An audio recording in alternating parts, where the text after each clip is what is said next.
maging mga makatapos sa pag-aaral, maging masipag, mabalik sa kapwa at sa lahat na may takot sa Diyos. Once again, palakpakan natin si JL! Everyone say happy birthday, JL!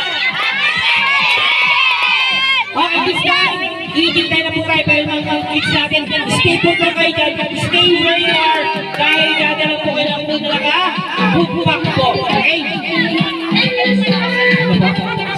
Oh, kuya, patay mo kuya, may nagreklamo dito. Ano po?